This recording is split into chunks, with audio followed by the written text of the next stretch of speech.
This is a strategy called Nominalise your point sentence, and it's about making the first sentence of the body paragraph of an argument more concise. So let's go back to our argument structure. Our thesis is broken down into body paragraphs with each argument, and each one of those starts with a point sentence. That's where we're going to apply this strategy. So what is it? It's basically turning verbs or adjectives, any other part of speech, into nouns. And why is it useful? It helps us pack the information in more tightly and make that point sentence more concise and make it sound more written-like. So why the point sentence? Well, most nonfiction text unfolds with a pattern of predicting what you're going to say to your reader, elaborating on that with full explanation, and then summarizing what you've just said before you move back to predict the next piece. And the point sentence is a place in the argument where we're predicting what's happening in the paragraph. And so that's where we want to be concise. The places where we want to be most concise are the predict and summarize places in this pattern. So here's an example of a point sentence that we'll use as a model. When native South Africans were denied rights in apartheid South Africa, the situation became very socially unjust. The first question we're going to ask ourselves is, what could we nominalize? And to help us do that, we're going to think about what the most important connection is in this sentence. And it seems when I read this sentence, the most important connection is between rights being denied and that being socially unjust. So let's take those and nominalize them. We end up with denial and injustice. Okay.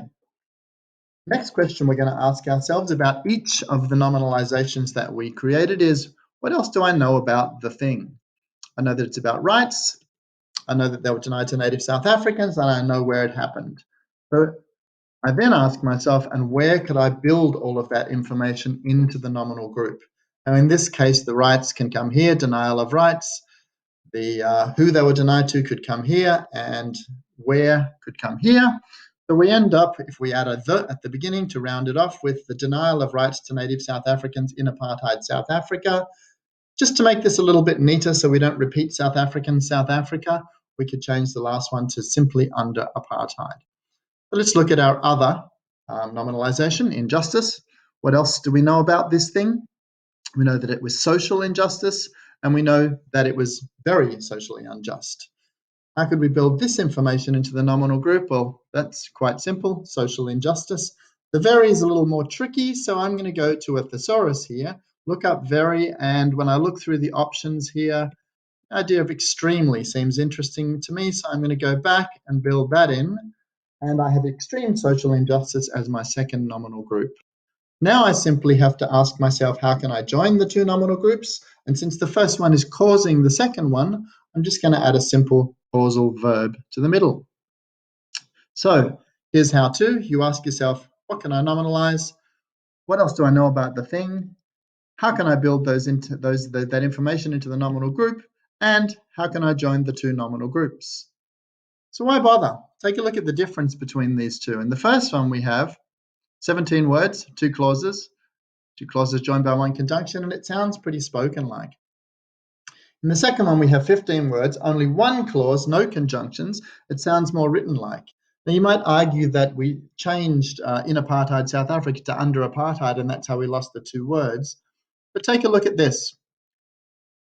If we want to add more information to the first clause, we're going to have to add another clause. Let's say we want to say, and it lasted a long time. Then we'd say, and the injustice was enduring. To add the same information to the second clause, in the first one, we've added 5 words, 1 clause, and 1 extra conjunction. Here, we could very simply add this into our second nominal group there.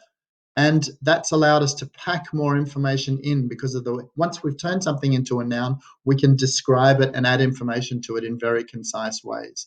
So we've only added 2 words. Right, so hopefully you find that strategy useful in terms of making your point sentences more concise. If you want to learn how to build more information into the nominal group as we did in that last slide, then take a look at this strategy.